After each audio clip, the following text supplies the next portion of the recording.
Everybody say short. I'm hot, and you're not. But if you want to hang with me, I'll give it one shot. Top that. Oh my God.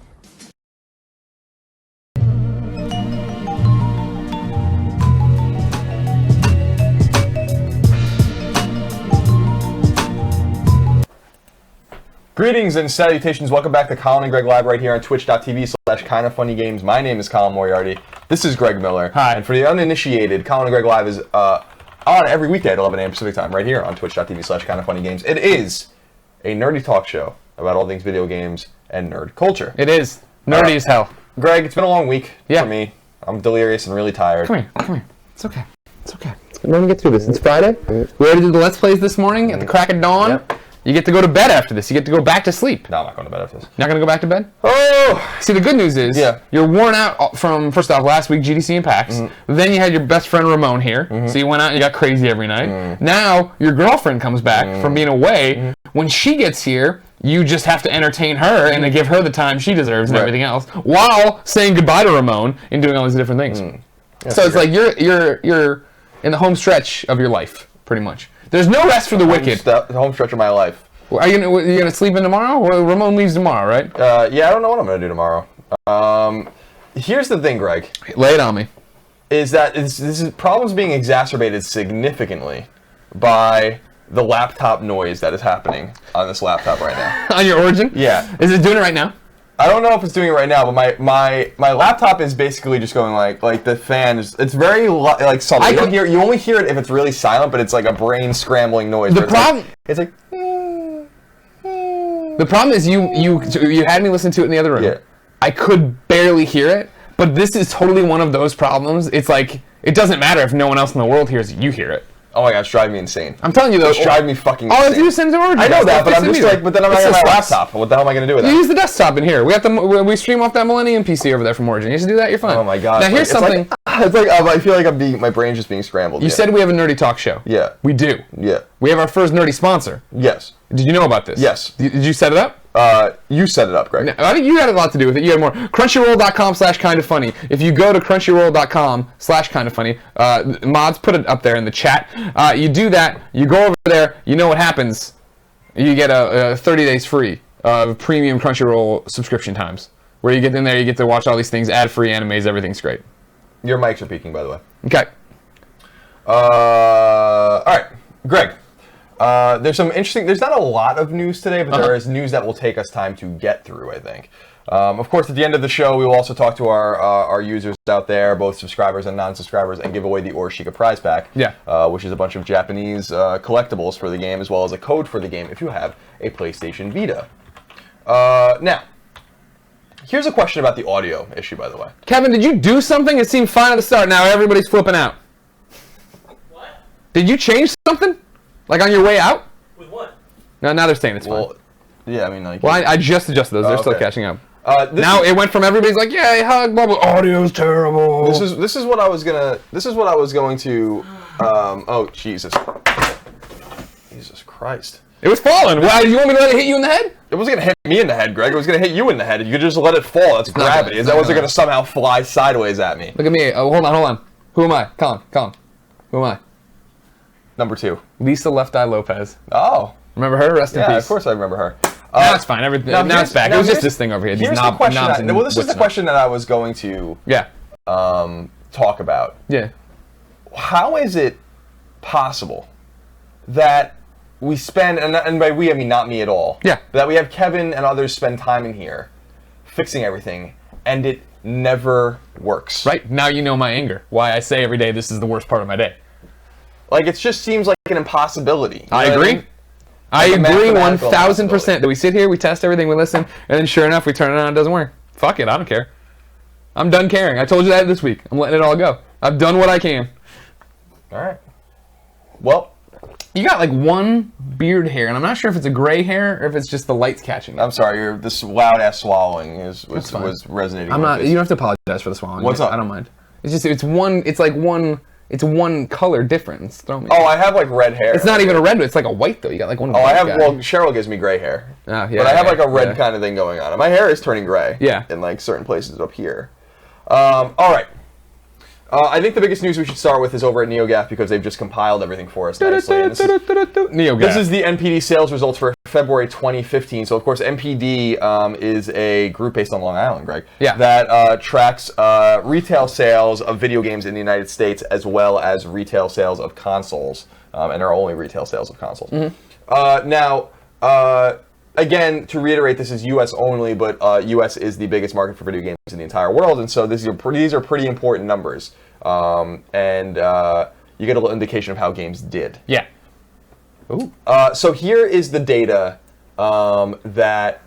Oh, by the way, Papa Dojo says that your swallowing blew his eardrums off, Greg. Fuck you. Damn. It's Friday. God. It's no fucks given Friday on Colin and Greg Live. God damn. All right. NPD software results. This is in order. Legend of Zelda Majora's Mask 3D was the top-selling game in the United States in February. 515,000 copies sold according to Nintendo digitally and physically. So we know that is the top threshold for retail sales, 515,000, which is not very high. Evolve was number 2. Dying Light was number 3, so Dying Light's hanging in there. Sure. Call of Duty Advanced Warfare, number 4. Grand Theft Auto 5, number 5. Best-selling on PS4. Advanced Warfare selling best on Xbox One. Evolve selling best on Xbox One. Dying Light selling best on PS4. So far, pretty interesting stuff. NBA 2K15 is hanging in there. PS4 is the best-selling version. Dragon Ball Xenoverse comes in at number 7. Minecraft, number 8, still selling best on 360. Number 9 is The Order. Yeah, people love those games. So Dragon Ball Xenoverse sold better than The Order. And Monster Hunter Dragon Ball's got quite the fan base. Now, Monster Hunter 4 Ultimate on 3DS sold 290,000 copies digitally and physically. Now here, again, so we have some sort of threshold of the games here. Digitally, this doesn't count digital copies. So 515,000 to 290,000 with digital copies sold. That is the sandwich that those Nintendo games are making in between all the other games. So you can assume that these other games sold a couple 100,000 or so each. Okay. At retail. I trust you on that. Now, hardware results. Nintdo's 3DS is the best-selling platform, 395,000 units, and that is across the new XL, the old XL, 2DS, and 3DS. Yeah. Xbox One sold 276,000 units, but PlayStation 4 outsold it, and we don't know how many units. So PlayStation 4 was the best-selling home console. Wii U did about 94,000 for the month. So Wii U is continuing to tank. Let's see here. Microsoft's comment I think is interesting. Let's see how they spin it. Microsoft always writes the best NPD comments when gamers sure are excited about the Xbox One and the new generation of video games. Because they're not accustomed to. Back in the Xbox 360 PS3 era, they were outselling for years at a time. They were steamrolling everything. So they never had to make shit up, Yeah, right? they never had to sit there and figure this out. Microsoft's PR says, quote, and I haven't read this one yet, so we'll just see. We'll read it together. Quote, okay. Xbox One's fan base continues to grow with record February sales in the US for Xbox One and 84% more consoles sold in January 2015. In February 2015, fans spent an average of 74 hours on Xbox Live in the US, 3 times the amount of hours the average user spends on social networks. And Xbox Live set new records, quadrupling global gaming hours on Xbox One and Xbox 360 in February 2015 compared to February 2014. I don't even want to read the rest because it's boring me. Okay, good. Let's see. There's things here marked here. By the way, Vinny Gambini on NeoGAF compiled. What a great name. Good job, And Vinny Gambini. he has something here marked in-depth NPD software report. Nintendo is probably feeling pretty great right now. Zelda, one of its top franchises, outsold everything else in February. Etc., etc., etc., etc. Platform holders typically keep their hardware sales numbers quiet, but Sony once again revealed that PS4 was the top-selling console for the month. Let's see, are we missing anything? No, not really. There's life-to-date numbers for Nintendo. I love that Nintendo does this. They update life-to-date numbers. Majora's Mask, we said, was at about 500,000 for the 3D version. Monster Hunter 4 Ultimate at 290,000. Amiibo life-to-date 3.5 million. Super Smash Bros. Wii U, 1.5 million. Super Smash Bros. 3DS, 2.1 million. Damn. Pokemon Omega Ruby and Alpha Sapphire, 2.9 million. So, those are your numbers. PS4, outselling... This is Kaz. Gift right here. PS4 outsells Xbox One, significantly outsells Wii U. 3DS is the best-selling game hardware. Majora's Mask, best-selling game. The Order, not doing very well. Outsold by Dragon Ball Xenoverse. Those are all my takeaways. I think The Order did better than expected, though, right? Based on those reviews? No. You don't think so? I don't... What do you mean by based on the reviews? I'm talking more about commercially. I mean, it charted. The fact that it loses to Dragon Ball's universe, I don't think is that crazy. That's 4 versions of that game out there for a Dragon Ball franchise that has a fan base that is super motivated to support Dragon Ball. Yeah, I think it's pretty significant. It's the first exclusive game since Drive Club and the first exclusive of real consequence since Infamous. Sure. So I do think it's somewhat significant that it barely charted. Okay. All right. Greg. What's next? Where are we going? Oh, I don't know where I want to go. Let me think about it. Let's see. Oh, today's Friday the 13th, by the way. Dun, dun, dun, dun, and dun. so in homage to Friday the 13th, or just horror movies in general, on comicbook.com they reveal here by Comicbook.com. Jamie Lovett writes, Jason Voorhees has joined Mortal Kombat X. It says Jason Voorhees, the notorious slasher from the Friday the 13th film series, will be a playable character in Mortal Kombat X. Whoa. Mortal Kombat creator Ed Boon tweeted out the teaser video on appropriately enough Friday, March 13th. Did you see it? The video can be seen below. No, I did not. I want to hear your reaction to it. Okay.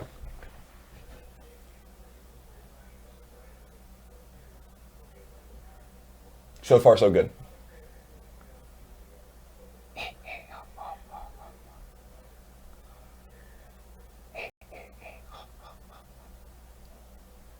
Looking a little too buff. Yeah, looking a little too buff. That was it! Go to hell, come on! You're gonna do this whole thing and make a video and it just, all he does is walk out? He's there for 2 minutes? Oh my god. Oh great, JavaScript wants me to do something. Oh, sure, no. go make your changes, Oh, whatever. Jesus. There you go, Java. You old Java head. Oh, Jesus. Now, I like Friday the 13th a lot. Who doesn't? And I like that character a lot. Yeah. So it's cool to see him included, I guess, but... I guess. A ringing endorsement from Colin Moriarty. Like, I don't know. whatever. I really like that the... I really like both Freddy and Jason. I think they're both really awesome characters. Yeah, we grew up with them. Yeah. I like Jason better. I've always liked Jason better. I don't feel like that's necessarily a popular opinion, but it's cool that he's going to be in the game. It seems like he fits. It's a very violent game. Obviously, comes out in April, so you can look forward to that. Speaking of Mortal Kombat X, there's other news about it today. Oh, what do you got? This comes from VG247's Sharif Saeed, who says Mortal Kombat X delayed on Xbox 360 and PS3. No. And his story reads, Mortal Kombat X will miss its initial April launch on old-gen consoles. Earlier this morning, the listing for the Xbox 360 version of Mortal Kombat X on Amazon.com pointed towards a June launch for the game, something that wasn't announced by publisher Warner Brothers prior. The game's most recent trailer only showed the PC and current-gen logos, which added further credence to the Amazon listing. Warner has now confirmed that both the Xbox 360 and PlayStation 3 versions of the game have been pushed back to summer. Quote, Warner Brothers Interactive Entertainment today confirmed that Xbox 360 and PlayStation 3 versions of Mortal Kombat X being developed by High Voltage Software will release this summer. The Xbox One, PlayStation 4, and PC versions will be available April 14th. Just cancel them. Who cares? Get on board with the new generation or get out. Yeah, I do agree with that. We're at that threshold now where that's got to start. You can start cutting ties. If you're still playing PlayStation 3 and Xbox 360, I respect that, but it is time to move on. Yeah. Whether you want to move on to Wii U or whatever you want to move on to, but it's Vita. You can move on to Vita. That's a good thing to move on to. Let's see. There's not that much more news, Greg, to really go through, but we're gonna go to You have all these links you sent me though. over on. Well, these are gonna be a little quicker. Kotaku. Brian Ashcraft writes about Final Fantasy 15, specifically about product placement in the game. And I thought this was pretty funny. Let the Final Fantasy 15 product placement begin is the story's name. And it says, yes, that Coleman, the outdoor company, Final Fantasy 15 characters will sit in Coleman camping chairs, cook on Coleman stoves, and pitch Coleman tents. How's that for a fantasy based on reality? As reported on Famitsu and 4Gamer, Coleman camping gear will appear as in-game items, complete with the Coleman logo. And you can see the pictures here. There they are. They're pointing them out for I added the red circles and arrows, subtle, right? In Final Fantasy 15, there's an emphasis on camping, and in Japan, Coleman is incredibly popular. Both points might explain this collaboration or not. Product placement's very old in movies and TV shows, and there is product placement in video games and has been for a while, but this seems like a pretty overt and unnecessary and a little bit of an immersion breaking kind of thing. Sure. Then again, I mean, if it helps Square pay for the game or whatever, I guess that makes sense. Gotta pay the bill sometimes. Somehow. I wonder with this kind of deal how much money is given to Square. I always wonder, like, for that, how those conversations happen, right? For us, it's easier. Oh, hey, Crunchyroll reached out, like, you guys got anime fans, right? I'm like, yeah, we love Persona. Like, all right, crunchyroll.com/kindafunny, 30 days free of premium service. And we tell you about that, and it's pretty obvious how this all happened, right? Did Coleman say, oh, these guys are going on a road trip? oh, there's camping in your game? Or was Square like, hey, there's camping in our game. We want to make it as realistic as possible. Let's go to Bass Pro Shop and see who's got a bunch of camping gear. Oh, these Coleman people are everywhere. Let's get them out there. Yeah, I don't know. Yeah, you wonder like how this deal all went down. Now, that said, we did discuss Final Fantasy 15 in depth on the Kind of Funny Games cast this week. This is up for our Patreon subscribers on Kind of Funny Games already, so you can go check that out. If you don't want to check that out, you can wait until early next week when those videos will go live on youtube.com/kindoffunnygames. We did play Final Fantasy 15 extensively, and we have much to say about it. So much to say. You will be able to look into that in a future date. What are you looking for here? What's happening? Somebody in the chat talked about on. Did you hear anything about an Until Dawn release date? Somebody said there was news on that. I was searching for you. I wasn't going to take you off the rails till I was sure that I had something for you. But now we can talk about it. Also, there's some Suicide Squad rumors some people in the chat were just mentioning. Right now, I got a great Chrome installation thing asking me about here, so that's cool. So there's a rumor that the release date may have been leaked. On Hardcore Gamer, it says, with Uncharted 4 slipping into 2016, Bloodborne is currently the only first-party non-sports PS4 game set for 2015 with a release date. There is, however, another exclusive that has been long announced and long without a date. It looks like Until Dawn may now have a release date, however, as Amazon.de, Spielgrat, and Media Market have, so those are German retailers, have today listed the game for June 24th. This would not only be good news for fans of the game, but also for PS4, as it gives the console another exclusive just a few months after the release of Bloodborne. Now, let me look real quick at June 24th. June 24th is a Wednesday, so that is entirely possible for a European release, since the games do come out on Wednesdays elsewhere in the world. And they already confirmed that the game was a summer release game, so this would make sense. So maybe that is the case. We'll see. Believe it. You're believing it. Okay. There's no reason not to believe it, Greg. All right, so now the second one is, it's about Suicide Squad, comic book movie. I know you're excited. But of course, it's that Latino review. You know them well. They always have the scoops on the DC movies. So maybe spoilers here, everybody. This is meet the head bad guy in the suit. No, I don't want you to do the normal thing you do. I'm not going to do head taps. Read the story. Okay. Because you're like...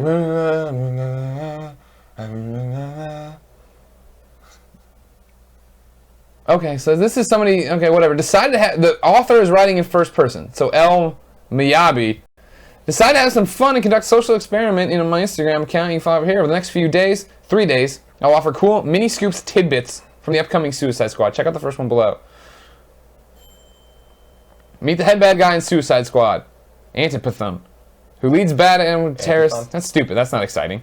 Alright, and then this one over here is Rumor Patrol. Suicide Squad Joker will be bleached and scarred. New backstory details.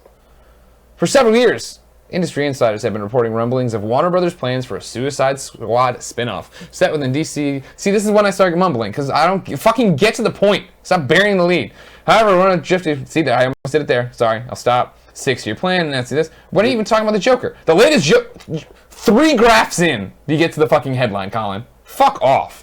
The latest Joker rumor comes courtesy of Latino Reviews' El Miyabi, known for some impressive Marvel Studio scoops, but conversely, slightly less reliable with DC movie reporting. Still, while the site is... Oh, Jesus fucking Christ. Yeah. Okay, great. For that reason... All right, so it's about Jared Leto's Joker. Yeah. Big potential spoilers for Joker and Suicide Squad. It's Troy Baker. Leto's Joker is most definitely based on the Dark Knight Returns version. He's lean and scarred, but his suit has broad shoulders. Joker works out in his cell like an inmate when he is interrogated by Amanda Waller. He's doing handstand push-ups, so it makes sense that Jared Leto said he's putting on weight. He's definitely not skinny, but in fact, more muscular. He has bleached skin, not makeup.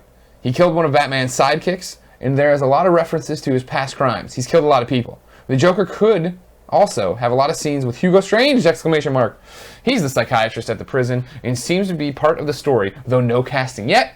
Hugo Strange has quite a few interactions with the Joker and Harley Quinn one-on-one without normal security. Interesting. A lot to unpack here. Spoilers? They're stealing your stuff here. Well, yeah, I mean, some people want to know nothing about the movie, right? They want to know, He works out in a jail cell, and he has muscles? He's got bleached skin. He's like Michael Jackson. Spoiler, everybody. The word spoiler, I feel like, means different things to different people. What does it mean to you? If someone was like, I don't really want to know much about it either, but as someone who's interested in this or whatever, I guess, none of that is spoilery to me.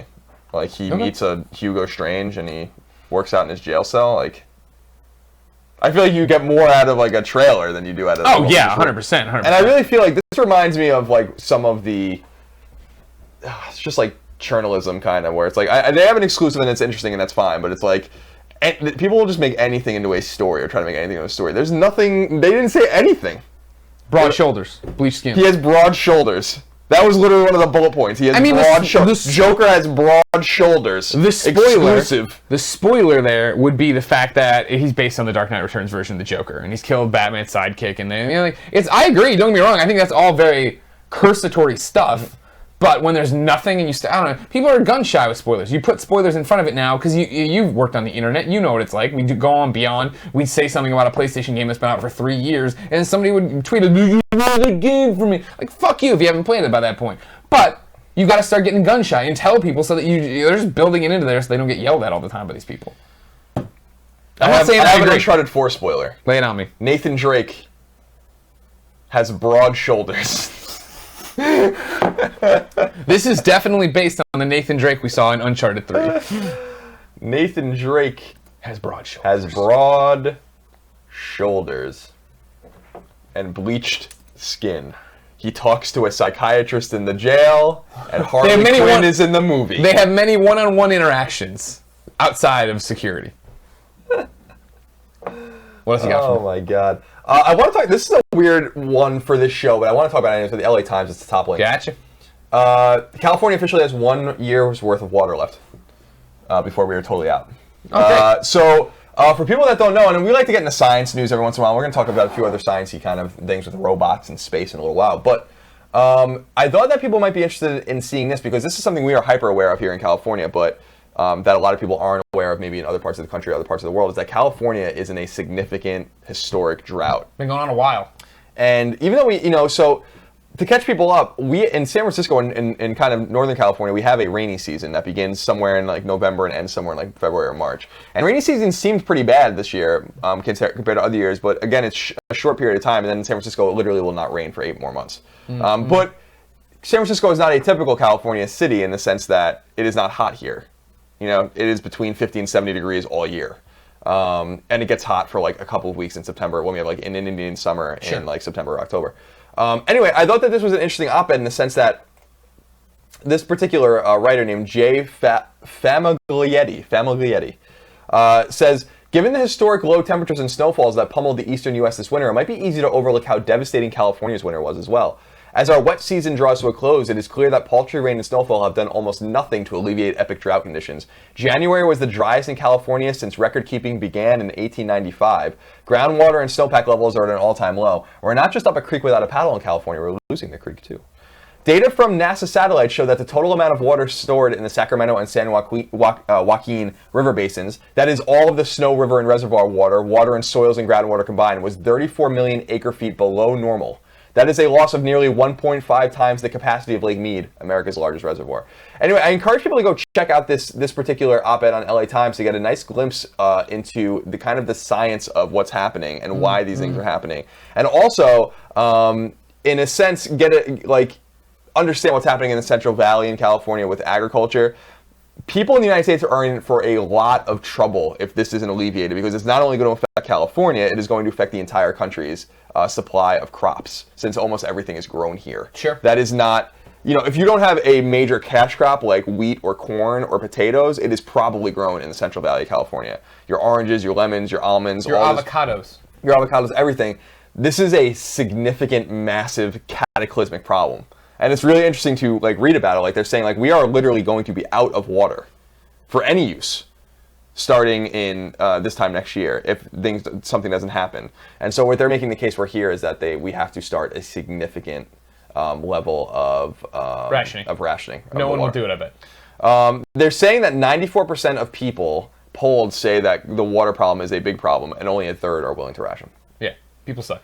Now, this is one of those things that I thought was really interesting was, I'm a small government guy. I don't believe in the government being in your business. But the government does exist to protect the life and liberty of its citizenry, right? So this is one of those things where I think the government actually has every right to say, this is a public utility and you will not be using more than X amount of water. And if you do, we will fine you or throw you in jail.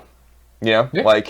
because the problem is so serious or whatever. Well, What that amount of water is remains to be seen. Here's the ironic thing about what I was reading about a couple of weeks ago. Lay it on me. The wettest part of the state is here, because we have the fog rolling in and stuff. Like, we have you wouldn't know there was a drought anywhere else if you were just in the peninsula. Sure. The grass is green, everything's fine. Like, you walk outside, it's wet, like, every morning because of the fog. What they were saying was that a lot of the water source, because of Hetch Hetchy and all that kind of stuff up north, like, comes from here. That, like, the production of the water comes from Northern California, and that we use the least amount of it. That is actually everyone in Southern California. These LA bastards. Using a lot of the water. Your Justines, your Freddie Wongs, they're just drinking all the water.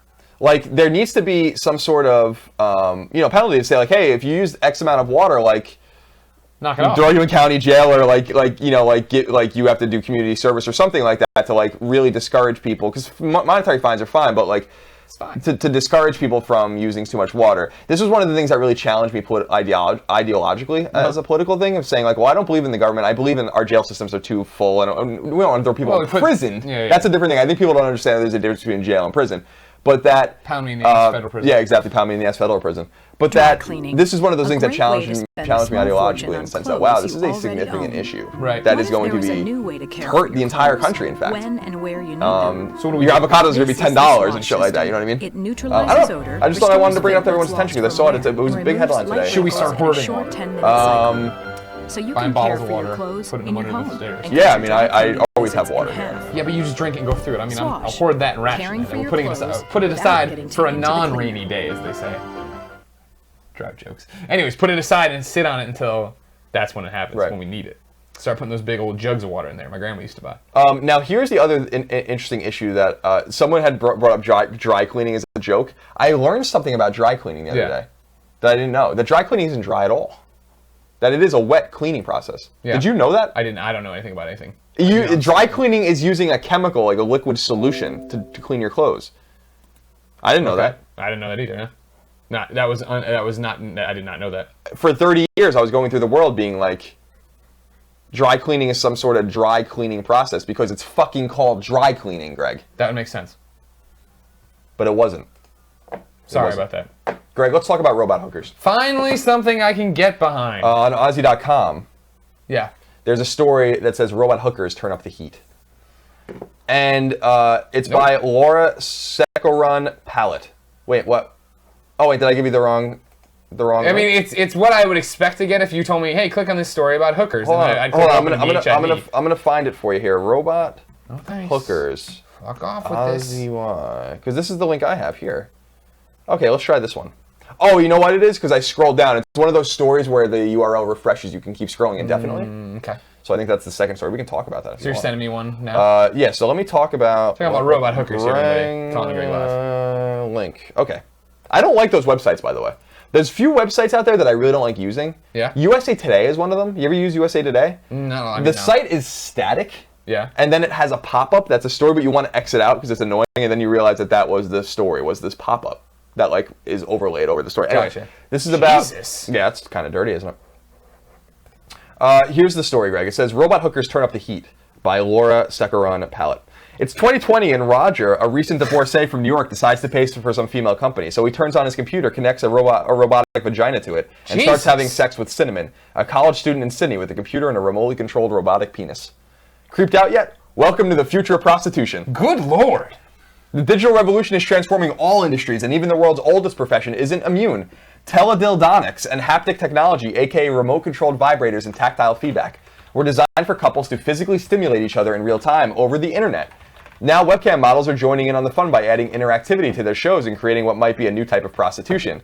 Sites like VCams already offer clients the ability to use a gasp robo-penis to have sex with the women, while products like Real Touch allow the women to reciprocate the movement. Quote, the same way manufacturing has been turned upside down by automation, sex work will be turned upside down by automation, says Seth, who goes by his first name only and is the founder of Friction with an X, a cutting-edge teledildonics company that's planning to partner with adult webcam providers. Indeed, sex work is an economic activity, so maybe this is the next logical step in the mechanization process, which already transforms the way car manufacturers, farmers, and even surgeons work. But as sex gadgets get more sophisticated, the line between porn and prostitution is becoming increasingly blurred. Now we're all just a Google search and a couple of online payments away from being able to touch and be touched by a distant stranger in the comfort of our own home. Does that count as prostitution? Forget about the experts. Even sex workers aren't sure what the correct answer is. Quote, it's hard to tell. I've done paid online sex before, and it might not have been the same as in person, but it definitely was a sexual act. This is according to Lucas Stevenson, who coordinates the International Committee on the Rights of Sex Workers in Europe. So this is did you see this crazy ass? Oh yeah, we've already seen it. Yeah, you've already gone and looked at that? Yeah. That kind of disturbing little thing here? Yeah. Anyway. I don't know if that's more disturbing than the robot vagina I'd have hooked up via the USB port to my... It's weird, right? Yeah. I mean, like, we talk about the internet. I mean, the internet proliferated porn in a way that was never seen before, obviously. Like, just like it proliferated information, news, sports, everything. You know what I mean? This quote, a really good sex bot software could be giving 10,000 hand jobs at the same time and make them all feel unique. Damn, that's awesome. Hell yes. Good job, internet. Oh, my God. Fembot programmable personalities like Frigid Farrah, Wild Wendy, and S&M Susan. S&M Susan, that's your joint. Oh, yeah. So I thought this was interesting in the sense that the story makes interesting points that why not the sex industry? Yeah. You know, like, because like everything else has, like, Uber has revolutionized the taxi industry, and PSN and Xbox Live have revolutionized how we play games, and so we're revolutionizing the way we can consume porn to the point where it's going to blur the lines between porn and paid, sex with a prostitute. Right. I love this. Why you should care? Would you pay to have sex with a machine? Well, I guess that's why I'd care. And, like, if you answer yes, that's why you should care about this. So I thought you guys would find that funny. I went to the look at the Frixion site here. Totally, like... Normal? Totally innocuous, right? Hold on. Here we go. Oh, no. I don't know if we should do this. It's okay. Don't worry. Make contact. This is news. Be present. Great friction. Frixion. It's a bad name. It's Especially because the X is capitalized. Hold on. It's here. Simple, low cost. Oh my God! Oh Jesus! Oh, thank fucking Christ for the internet. Dear. One device to many devices. All right, we'll stop. Oh my God! You learned something when you watched Colin and Greg live. See? You learned something. The Coop couple says, Colin, I work at a porn company. Can you scroll back up, please? Yeah. I work at a porn company that owns most of the porn sites out there, the top ones, that is. You won't believe how many mainstream websites copy our web stuff, including YouTube. I believe it. Oh, yeah. I mean, you guys are revolutionized. I mean, porn was... When the internet and the World Wide Web were different things, right? We were talking about the other day, like when we were talking about who invented the internet and who invented the World Wide Web. Al Gore. The internet was invented by the United States military. The World Wide Web was enveloped in Europe. When the World Wide Web was invented, everyone's minds immediately went to porn. Yeah. Like, it's like unbelievable how quickly that happened. Because remember when White House, the big thing about WhiteHouse.com was a porn site. Yeah. So I'm so disturbed by what I was seeing. I can see it in my mind's eye now. You'll never forget. You'll never forget the 10,000 hand jobs that could all feel different. Remember when we got? Didn't the company send like those portable? Oh yeah, fleshlights. They sent a whole bunch of IGN fleshlights. But super knocking. But wasn't the joke that one got stolen? One was missing. One disappeared. Yeah. So, it wasn't me. God bless America. It wasn't me. Emily Guerra over at Polygon writes, Destiny takes home Best Game during 2015 BAFTA Game Awards. So I thought we'd go through the BAFTA Game Awards here. Oh, good. Bungie's Destiny has taken home the award for Best Gaming during last night's 2015 British Academy Games Awards, according to Emily at Polygon. She writes, this is Bungie's fourth BAFTA win, but remains the first win outside of the studio's long-running Halo franchise. During the award ceremony, David Braben, OBE, creator of the Elite franchise, received the game's fellowship, an honor previously awarded to Rockstar Games, Gabe Newell, and Peter Molyneux. OBE. The full list of winners, are they going to take Peter Molyneux's award away? No. The full list of winners can be viewed below. So, Best Game is Destiny. Games Fellowship, as they said, David Braben. Artistic Achievement, Lumino City. Never even heard of it. Game Innovation, The Vanishing of Ethan Carter, which I'm very excited to come to PS4. Well, I'm going to wait till it comes to PS4. Audio Achievement, Alien Isolation. Mobile and Handheld, Monument Valley, as seen in House of Cards Season 3. House of Cards. Multiplayer, Hearthstone Heroes of Warcraft. Music, Far Cry 4, which is a weird one. Original IP, Valiant Hearts 1. No link. Performer, Ashley Johnson in Left Behind, our friend Ashley Johnson. Game design, Middle-earth, Shadow of Mordor. The story for The Last of Us, Left Behind. Family, Minecraft. Sports, Ali. Persistent, and I started playing Ali again because I didn't really understand it or like it when it first came out. Yeah. I still don't understand or like it. Yeah, persistent game, League of Legends. Debut game, Never Alone. British game, Monument Valley. Oh, Monument Valley, us two here for you, Governor. And ones to watch, Chambara. So congratulations to all those who won or were nominated for BAFTA awards, which were given out last night in London, England. What can I do for you, Greg? I like here we go. Adam Schofield said it's like 10,000 hand jobs when all you need is a wife. And then A little Alanis Morissette. And then down here, Citrus Chrome says a wife can't give 10,000 different hand jobs though. That's true. That's a good point. She might. She's talented. She might. I can't give 10,000 different hand jobs. No. You do what you know. You do. You stick with what you know. You do you. You stick with what you know. I'm going to shut off the robot hooker story now. Thank you. At MCV, they wrote a little piece here. I'm not going to read the whole thing, or really even most of it. But if you go to the story, you'll read that this interview by Matthew Jarvis confirms one thing, that there is a New Game Plus in Bloodborne, and that it is so hard that even the developers at From and Studio Japan cannot really beat it, or are having a difficult time with it. So there you go, Jim Riley. Enjoy getting your platinum in that. Yeah, so I thought that this was an interesting kind of thing. And I know that people are really excited about Bloodborne. We are. So go to MCV and check out. You can check out this full interview and this full piece on it or whatever. But that's one of the things they talk about in here, is that basically the game's New Game Plus is so hard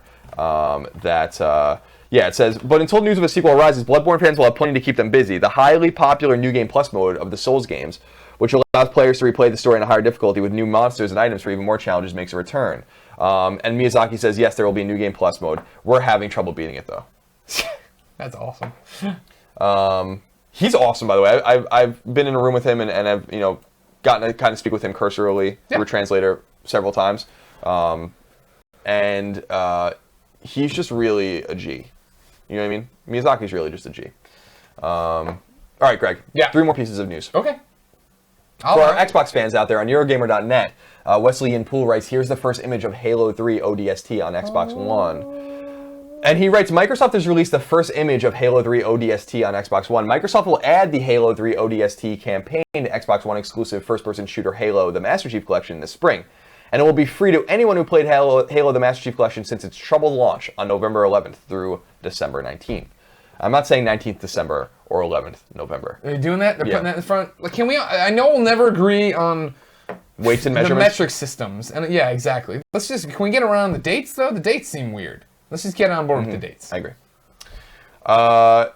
He says a new content update for the game is expected in April, and this was reported on Xbox Wire. Quote, we are having an ongoing commitment to our fans to make this experience the best it can be. We want fans playing and enjoying this collection for years, and you'll continue to see improvements to the experience in the coming months to support that goal. That's according to Dan Ayub from 343.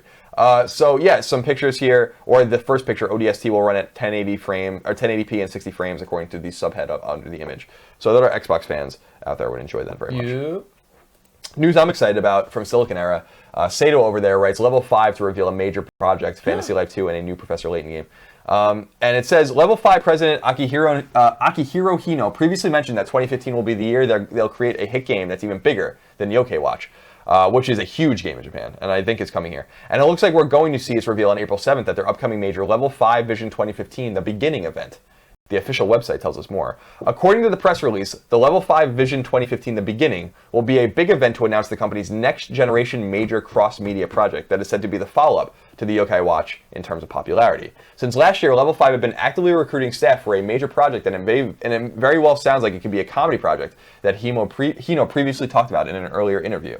In addition to the brand new title and Yokai Watch 3, Level 5 will make new announcements for Fantasy Life 2 and the 7th installment of the Professor Layton series, which they announced some time ago. The event is expected to have various talks, live music, and will be live streamed online. This is one of the cool things that they're doing in Japan that I don't think they really do here, which is more publisher or developer by developer events that are really small, based on one game or one series or one series of announcements. I was in Japan last time. I went to one for NIS, which was all about Disgaea 5, and they had the voice actors there, and they were talking, and it was interesting. I wish they did do more of that kind of stuff here as well, a direct connection to the fans. And we talked about how there's no more gatekeepers now with the internet today, that you can just do that. Now, I hope, my hope and dream is that they somehow get back to Ni no Kuni, but they're not going to. Now, I'm listening. Level 5 could also have something and I'm surprised that there's not more chatter about this. They've never gone back to Dark Cloud or Rogue Galaxy since the PlayStation 2 era. Yeah. And those are two really beloved. One's a one-off, but Dark Cloud, there was 2 games. Yeah, Dark Cloud. It would be pretty cool for them to go back to that, but I don't think they're going to. Anyway, Level 5 made Ni no Kuni, One of the, my opinion, the best JRPG hands down of last generation. So props to them and the best of luck to them. Greg, the final piece of news comes from NASA. Oh! And it says NASA's Hubble observation suggests underground ocean on Jupiter's largest moon. And it says NASA's Hubble Space Telescope has the best evidence yet for an underground saltwater ocean on Ganymede, Jupiter's largest moon. The subterranean ocean is thought to have more water than all the water on Earth's surface. Identifying liquid water is crucial in the search for habitable worlds beyond Earth and for the search of life as we know it. So I just thought this was an interesting piece of news that they're using some sort of evidence from far away that suggests that Ganymede has not only underground oceans that could cultivate life, but that there's more water on Ganymede using Batman's than detective all vision. of Earth. And Ganymede is a massive, massive, massive moon. So that's what I wanted to end with today. Just a little piece on Ganymede. Does that mean we can move there, though? No. Can we get that water here to California where we need the water? I think the problem on the gas giants is that, well, especially Saturn and Jupiter, even if you were on their moons, is that they are pulsing out radiation at such a degree that you would have to. I think what they were saying, I was reading something where they were saying, if a moon is tidally locked, like our moon is, that you could conceivably stay on the far side of the moon and avoid the destructive nature of the radiation. Sure. But that if a moon is somehow, revolving as it's rotating, or rotating as it's revolving, I should say, that would be a huge problem. Plus, there's very little sunlight, and I assume it's many negative degrees there. Space heaters. We'll bring space heaters. Is that what space heaters are for space? Yeah. Oh. That's what they originally designed for. Okay. For the Apollo missions, in case you got stranded out there. Interesting. People didn't know what they were getting into. Greg, when did we discover that you couldn't just be out in space? That's a good question. Like when there was a vacuum out there? Yeah, you know what I mean? Presumably we knew that somehow in the 19th century, I would say. Yeah. Okay. It's little things like that. Also, who thought to make bacon? Who was the first person to I want to cut this pig differently, and then they had bacon? No, it wasn't you. Thousands of years ago. I think to your question about understanding the atmospheres and stuff like that, I think that they were observing atmospheres, like Mars' atmosphere, for instance, Venus' atmosphere, some time ago, and so I think they just kind of put it all together. They extrapolated figured it all out. Smarter people than us. Smarter people than me. You're pretty smart. You could probably do it. That's it for the news, Greg. Before we get into the comments, you can send us your questions, comments, and your concerns. You have some tips we got to go through too. You got some questions in the tip section too. Oh, okay. We'll do that in a moment. Yep. Let's give away all of our Orishika stuff. Orishika prize pack. You know it well from the week, Colin. Explain what happened. All right. So our friends at Sony furnished us with a bunch of Japanese-only items for Orishika. Orishika Tainted Bloodline is a PlayStation Vita exclusive. Came out, I think, a week or two ago. It's $20 right now on the PlayStation Network. It is a sequel to a Japan-only PS1 game. It is a Japanese role-playing game. It's a really interesting game. I was like, no one's really talking about it. Sony, do you have anything to give away? Can we give away some codes? And they were like, we can do you one better. We're going to give you this Japanese-only items, basically just a bunch of items that you can buy in Japan. So on Monday, we started with a 3-disc soundtrack for the game, as you can see here. 3 discs. And then a manga. PS Vita marked Orishika manga. And then 2 posters that you would find in stores in Japan. And if you've been to game stores in Japan, you'll see lots of posters like these with the release date. So there's one, and there's the other. So we're going to give these away as well. You can get these framed and matted. Very nice. The game came out, as you can see, July 17th. And it cost... How much did it cost? 58 yen, was it? 7,800 yen, or 5,800 yen for the game, and then you can get some other goodies. I don't know. So that's about $50.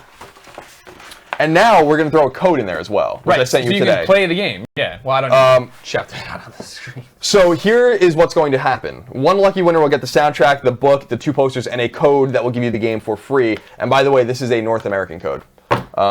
So if you are a European listener and you get it, I am sorry. Give it to a friend. Yeah, there's nothing I can do for you. Okay. Greg? Yeah. Pick the winner. Winner. Remember, the way to do this is if you're a subscriber, you're automatically entered. Then if you're in the chat, we automatically enter as well. Everybody gets, well, you're not automatic. You can be in the chat if you're not a subscriber. Anyways, winner is Randy _619. Randy _619. Randy _619. I will message you to get your mailing address for all of these shenanigans, and then I can just give you the code through Twitch, and you can just be playing away. And our very humble thank you to Sony for providing that stuff. They did not have to do that, and we do appreciate that very much, and we are glad to hand it off to you. Gregory, Yeah. let's go into the chat and talk to our people for a few minutes. Okay. You guys can send questions, comments, and lots of concerns and your issues with us, your issues with me, and the technology that we use, how the show never works. The show works every time. All sorts of things like that. Greg. Yeah. First of all, what is the Let's Play that's going live today? It's Free Play Friday. I don't know. Let me check. I can just tell you. Yeah. Let's see. People are congratulating the winner, by the way. We do appreciate you, Randy. Good audience, 619. Randy_619. Is he in the chat too? That's always helpful. Sometimes they are. Metal Telfer, I don't know. 13 says, "Hey Colin, any tips on how to beat Dr. Wily's stage in the first Mega Man?" You got to just be good at the game. That's Danganronpa. You and I playing Danganronpa today. That's today's stream. Oh, Danganronpa. Yeah. Oh, one nice. of your favorites. Trigger Happy Havoc. Yeah, that's the one. Mama Kuma in there. It's not Mama Kuma. Good old it's Mama Mono Kuma. Kuma. Shaking her ass. Fucking just being a sexy little bitch bear. That's what I like. Mono Kuma's a man. Oh, man, lady. All right, Randy619, I've emailed or sent you a thing looking for your address and giving you your code, so congratulations. Paul VW says, "Colin, video game book club already. If you were here yesterday, Paul." 2 days ago. 2 days ago. You've been doing it Paul. for a while. Paul, you son of a bitch. You would know that we talked about this, that we want to do it mid-next week, but we're waiting to hear back, I think, from someone that might have a scheduling conflict. You have one, as you know, the way the book club works is that everyone in the community plays the same game. This month was Castlevania Symphony of the Night. Then, the 3 people who are backing us at the right tier on Patreon get to come and talk to Colin at this time, whoever's running the book club, while we all chat in the side and enjoy ourselves. Currently, we're scheduled for Wednesday, 3/18, because we're in America, and I say 3 first. Mm-hmm. And I have it at 1. Does that mean you're going live at 1:30? Probably means you're going live at 1:30. I don't know. What did you say? That doesn't matter to me. All right, whatever. It doesn't we'll say matter. 1 o'clock on Wednesday. You have one guy who can't do it, but he doesn't want to hold up the whole group, because he wouldn't be able to do it till the evening or the weekends. So I've reached back out to him, said he could send in a YouTube video of him saying his thoughts, and you could just kick to like a 2-minute package from him. Or I'm allowing him to possibly stay on for next month's book club, when in fact we will tell everyone from the jump, clear this Saturday at 1 p.m. You know what I mean? That kind of thing. And that way people are locked in. They know what they're doing. Paul! Sorry, that was so hard to keep up with. You son of a bitch. The 420 Cookie Monster asks, and that's a very honest name, asks, "How do you maintain your industry connections without IGN?" This is a real puzzle to a lot of people. Yeah. I think that what people don't understand out there is that when you work in an outlet like IGN, you get some access to people, but it's really up to you to maintain those relationships and maintain those contacts. Right. And when we left IGN, those contacts just came with us. They don't just stay with the place, like the amorphous like building or the website. Like, for instance, like we have awesome contacts, you know, and because we built those. And we built them through hard work and perseverance. There are people that work at big websites who don't have any contacts because that is something that you have to work hard to maintain those contacts. So there's some people that don't know anyone. Yeah. And there are people that work at little sites that know everybody. So it's really not a matter of like where you work. Now, I'm not going to say that you don't get special access at IGN or the opportunity working at a place like IGN or whatever to make those contacts, but maintaining those contacts is not contingent on staying in a place like IGN. Right. Because again, there are people that work at big websites that really have very poor lists of contacts, and there are people at small sites that have, or just, you know, YouTubers or whatever, that have great access to, like, because we work hard. We email back and forth with a lot of people. Here's a tip I'm gonna give to everyone. I said this to some of the younger editors at IGN when they came in. You know, some of these younger, more inexperienced guys. When they were asking for advice, and I'm like, a great piece of advice is when somebody emails you, you should email them back.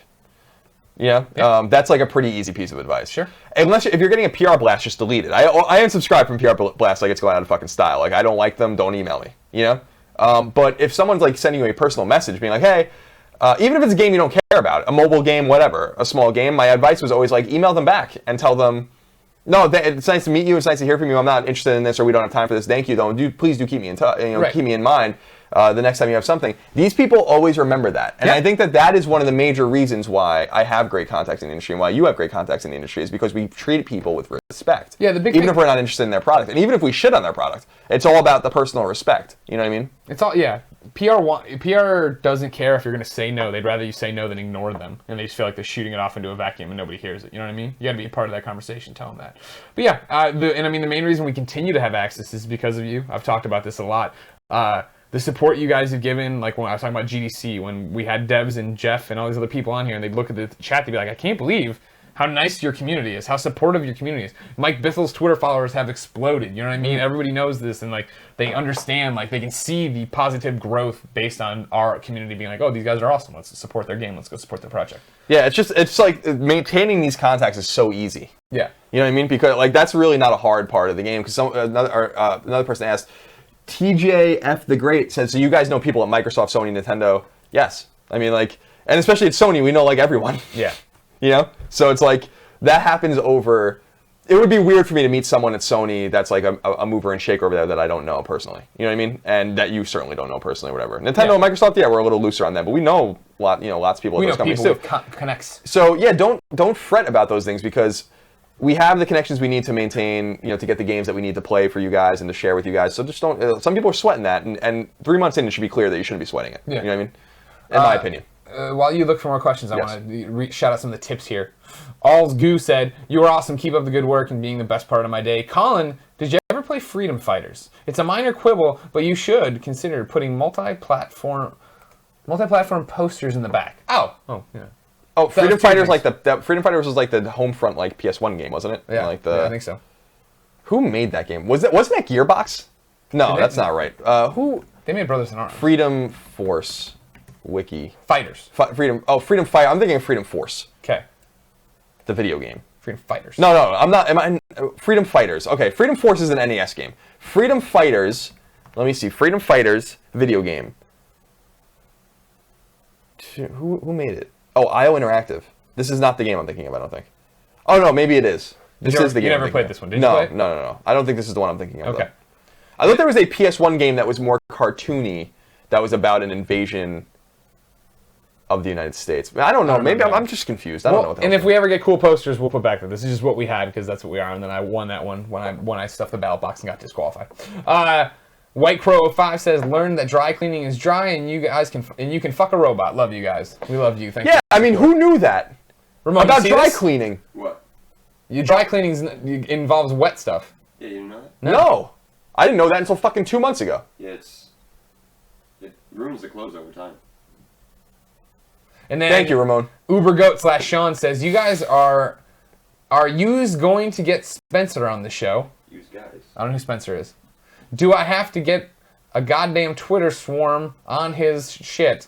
Also, love the show. Alternate question. Colin, could the U.S. ever be successfully invaded? Much love. No. Well, it's too big, right? Everybody has a gun.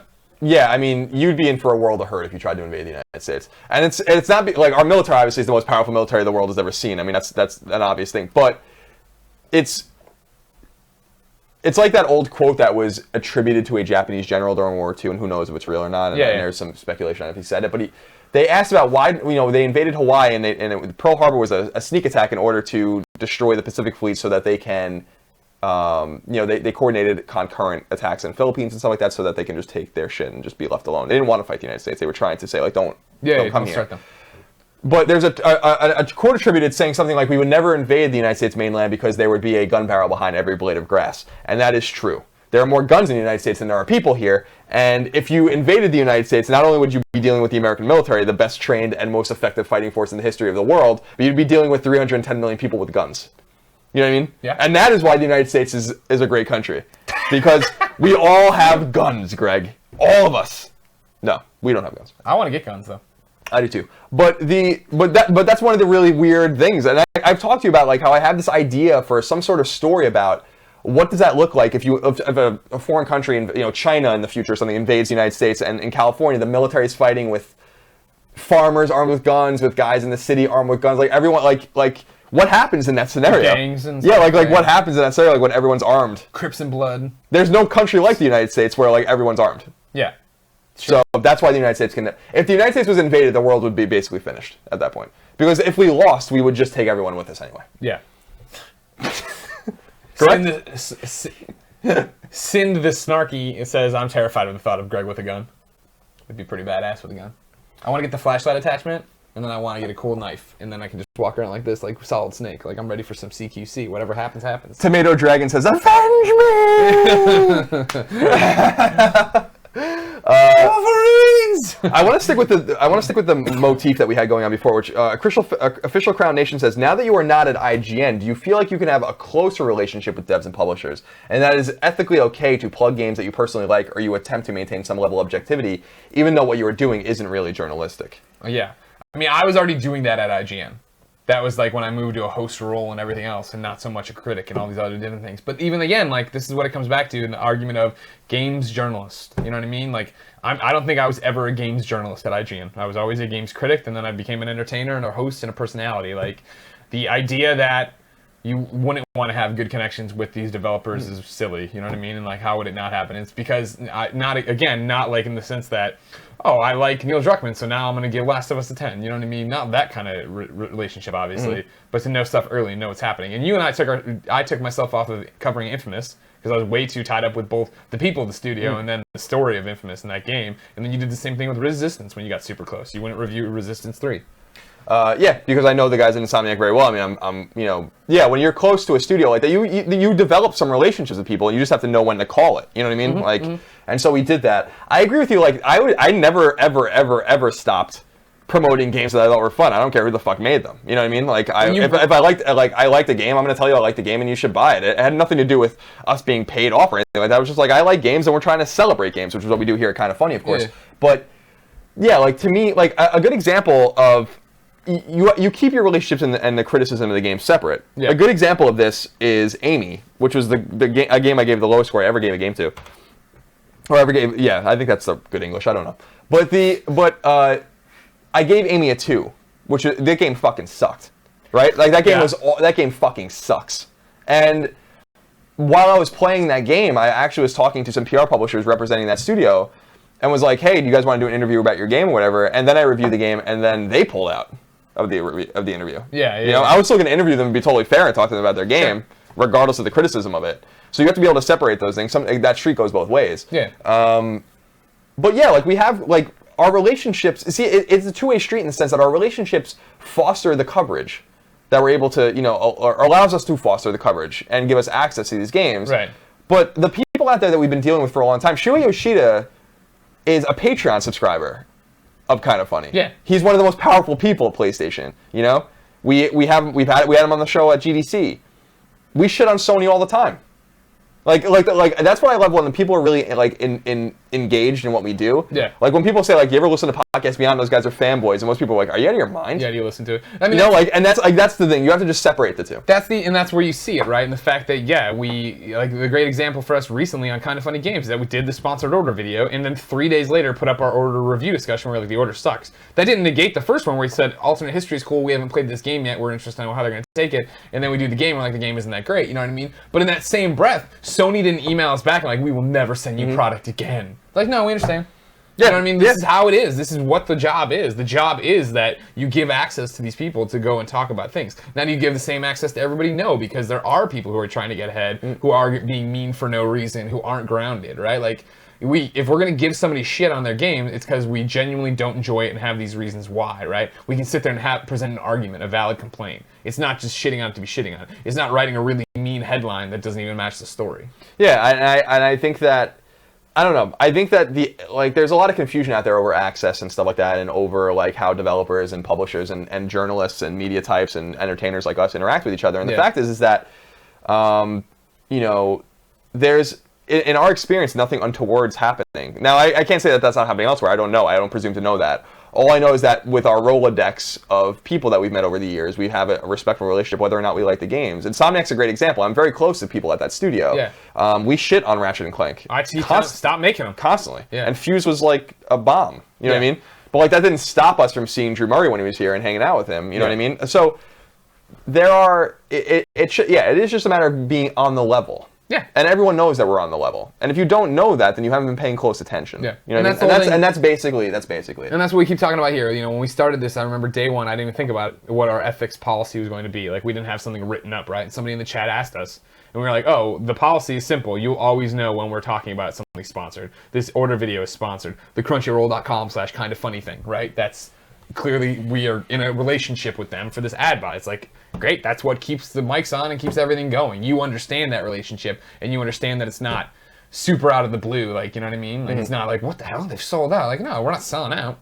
I think everybody would agree Crunchyroll's cool. I don't even, you know what I mean? Yeah, Like, that's the only important thing with our advertising is that. And I was talking to actually our buddies yesterday about it, like before the hockey game, where I was like, you know, we have advertisers on the site, but we want to be overly transparent about it. I never want someone to come to us and be like, well, this wasn't clear. And someone, you know, people then have different problems. Like when we did the order video for Sony and they paid us for that. You know, there are two things that are interesting about that. One is that some people were like, well, I don't know if I can trust what you guys are saying about this game now. And I respect that. Yeah.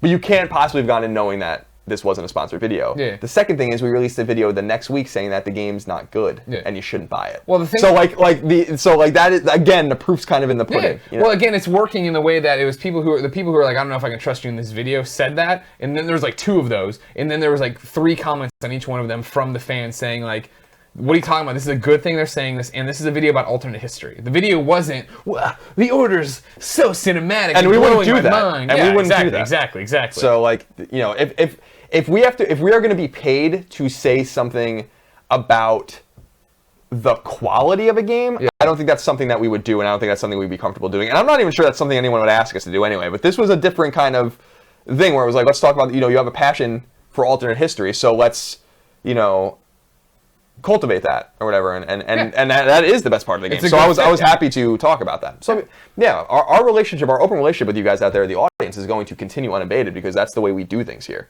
We need money to survive and to grow this business, and we're not really ashamed of that point because that's just the economic reality. But I would be very ashamed if we weren't transparent in how that money was being garnered, if that makes sense. No, totally. Okay, Greg, let's go to sub-only chat and talk to our subscribers for a little while, and then we will get the fuck out of here. Oh my goodness. This is an interesting thing. Alien 5000 says, I wish you guys wouldn't be so transparent. I enjoy it, but I fear many of the not so loyal viewers will read into it and assume you are a not reliable source of info and entertainment. That's up to them. Yeah, exactly. We're going to do things our own way. Yeah. And that is an important piece of the puzzle for me. Is we're going to do it our way. And I'm sorry to interrupt, but it was like that's the same thing with review scores. Like, I hate review scores. I own this company, you know, with 3 other people. We're not using them. Yeah. Like there's not a discussion there. We're not making content for the mainstream. We're not here to get as many subs and as many views as possible. We're here making content for the people that believe in us and that we love and have the best friend relationship. The same people who would be like, oh, these guys are sellouts because they said they're sponsored this week by this, then they weren't going to be around to begin with, and they were not going to buy in, and they weren't going to be part of this positive community that goes out and, you know, tells Mike Biffle he's awesome and goes finds Frank and tells him how great Blood Alloy is. You know what I mean? Like, that's not the kind of community we're building. Murray X says, slow mode too slow, 5 minutes too long to keep involved in your discussions. That's fine, and I respect that, but you have to understand we can have it 2 ways. We can have the chat in slow mode where we interact with you, or we can have the chat in fucking hell on wheels mode in which we don't read it at all. You know, because like you can't possibly keep up with it. So this is the best of those 2 solutions for us. You'd agree with that? Yeah. I'm not sure. I mean, Devin would know better than I if you're able to dial in slow mode to different, you know, like maybe it doesn't have to be 5 minutes, it can be 2 minutes. I don't know what the hell it is. Lord Raziel says 77 says, Greg, the people need water. And there was someone making fun of you before about maybe you're drinking all the water. Oh, sure. Yeah. Because I'll remind you that when we were in Boston, Greg took time out of his day to remind me that he needs to go back to his hotel room to drink water. Right. Which was one of the weirdest things anyone had ever said to me before. Where I'm like, we want to meet up downstairs in 15 minutes? You're like, oh, I got to iron a shirt and I need to drink water. Yeah. I was like, why the fuck are you telling me that you need to drink water? You I can thought we were iron the friends. shirt. I thought we were friends. I thought you wanted to know what I needed to do when I got up there. I thought you wanted to know about my day. The just checking the boxes. Because it's is Greg hydrated? You're gonna go. Check. You're gonna go. Like, oh, do you want to meet downstairs? I'm gonna go. No, I have to iron a shirt. You're like, that's not gonna take you that long. But when I add in a second task, such as drinking water, you understand a bit more how out of control my day is. I'm very busy. The S Dog says, did Ramon settle on a favorite Cheers episode? Absolutely not. He says absolutely not. And Poor Man Jackson says, Greg's all about water and salads. I'm Disgraceful. All about that water. Last night, 2 nights ago, you had people over, made chicken cutlets. Mm-hmm. Last night, I made more chicken cutlets. Nice. They're so good. I was in the mood. That's man. fantastic. Let's see. Hold on, you want some leftover chicken cutlets after this? Because I got a bunch. I do. I absolutely do. We're gonna let's cook them all up. Flip. The mashed potatoes are in there too, yeah. Those not going to reconstitute very well though. It's milking them. Here's something about the mashed potatoes. Yeah. Have you ever Tell had me. them? Have you ever had them made into like pancakes, like little potato latkes afterwards, where they fry those? No, that sounds really good. Aunt Ray does it. Yeah, it's really good. I have a better idea. Why aren't we taking the potatoes, flattening them out, egging them, and breading them, and making chicken cutlet mashed potato patties? Wait, so you're... Oh, okay, but Do you understand what I'm saying here? Do you understand the revolution? Time out. I'm sorry. I think I do, but just to be clear. Yeah. You said breading the mashed potatoes, frying them. Yeah. Okay, so it's just a mashed potato cutlet, basically. Yeah, exactly. Okay, cool. I didn't know if you... Because you could double down.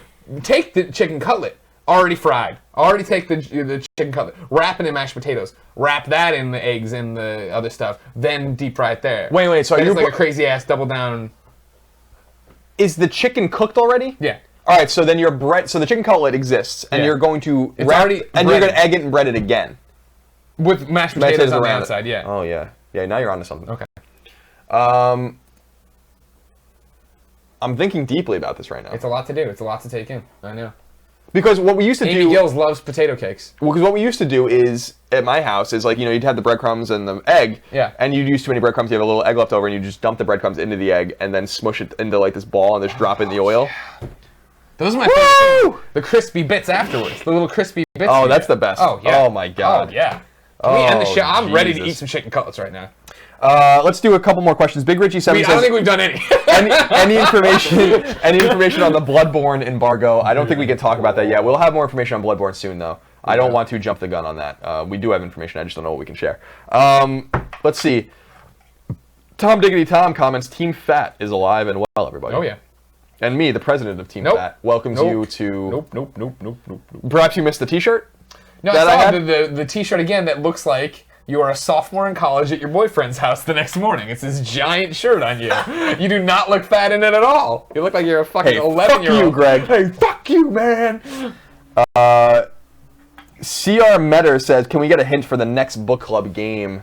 We do not know. Let's get through Castlevania Symphony of the Night first. I would like to continue the theme of branching off logically from every game we do, which will Yeah. bring us forward and bring us backwards. Because we did Super Metroid to Castlevania Symphony of the Night, which makes a lot of sense.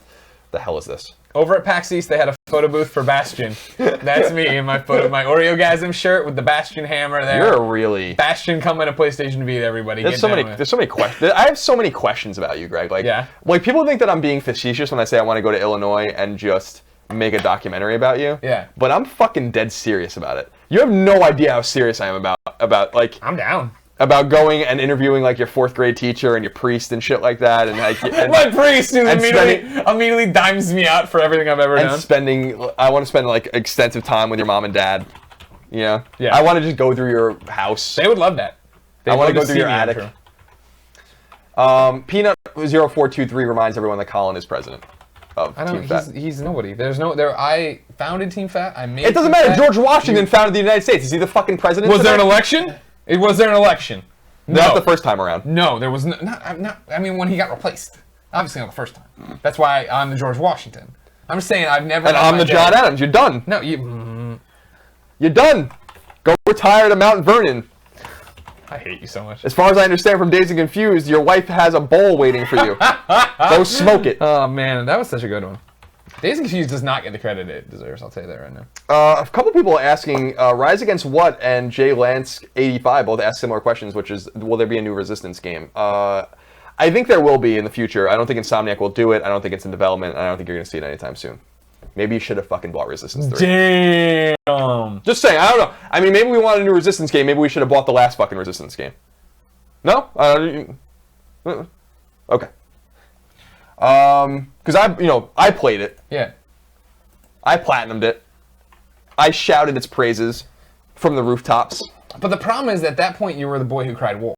You also shouted the praises of 2 games that were like, eh. What? Resistance game? 1 and 2. Resistance 1 and 2 are Eh. Get the fuck out of my house. We have fun here. Oh, God. Rich One Up says, Colin, do you give it 100% when you play Smash? Absolutely not. But here's the thing. You'll never know if I do give it 100% because I always have plausible deniability of 'Cause why you I did it. never win. Because you're just a penguin. I'm just King Day Today is just a penguin. What do you want him to do? I was making people laugh the other day because I really do love watching everyone just fight on one side of the screen, and I just do my lay down move at the other end of the You were screen. cracking up. We had a peanut gallery watching the other night. Christine was laughing it up. I was like, don't laugh at him. All right, Greg. Yeah. Let's go eat chicken cutlets. I like where your head's at on this one. Uternal X, by the way, says my vote is for Colin. He doesn't Nobody understand. gives a shit. The election's already happened. No, there's I'm been no already election. This is a disputed presidency. It's like the Ukraine here right now. It is. I'm the president, Greg. You can just keep saying You it. lost. You're the Richard Dreyfuss character in American President, and I'm Michael Douglas. And I am the president. Well, poor man Jackson says I'm just the cook. He knows what's up too. An awesome reference to Under Siege. Greg. Yeah. That's it for Colin and Greg Live. Sure. All right, here on twitch.tv/kindoffunnygames. We'll be back on Monday at 11 a.m. Pacific time. And of course, you can find us every weekday here at 11 a.m. Pacific time. If you catch the show live sometimes and not other times, it's not the end of the world, Greg. You can go to the Twitch archive and watch anything you want for up to 60 days of air date. Again, don't stress out about it, though. It's like Mike and Mike or Boomer and Carton. Instead, We're stress out here about- when you want to be here, and we're not. Go to kindoffunny.com. All the YouTube videos we do are up there. You go there. The Twitch is down there too with the little embeds Devin breaks out, so you can just see what you missed. It's great. Everybody have fun. Follow us on Twitter. And I think that people are really going to enjoy this coming episode of Game Over Greggy Show, which is live already if you are a Patreon supporter on patreon.com/kindoffunny. But if you aren't, it'll start rolling out on Monday as videos, and then it'll be available as audio on Friday. This episode, Greg, and correct me if I'm wrong, because we didn't post-mort it at all. Yeah. Did this episode give you unique insight into my college career, or do you know me well enough to know where I was coming from? I think I knew a lot about you already. The cartoon nature of my life in college? I mean, like, I've heard that story before. I've heard the "what was in your hands, Ramon" story. I mean, these are great stories. Wear your shoes, excited. Ramon. I'm excited for them to be unleashed on the world. Wear your shoes, Ramon. And some of the photos were very revealing. I did not expect some of the photos you had. You didn't expect the photo of Ramon? Don't ruin it. Don't ruin it. Don't ruin it. Because that one does come out of left field. You're like, oh, okay. Because it was one of those, you guys went through and edited the photo roll. I'm like, well, this isn't good. This isn't. I did not expect that photo of Ramon with Bart Simpson. Did I even say wear your shoes, Ramon, in that? No, I don't know if you did. I thought there was one. Wear your shoes, I think you might have left that out, Ramon. Wear your shoes, Ramon. I've said that so many times. You're telling me my partner of 7 years is a liar? You guys are really, really going to like this one, I think. And you'll get an interesting insight into my younger years when I was maybe a little different than I am now. Sure.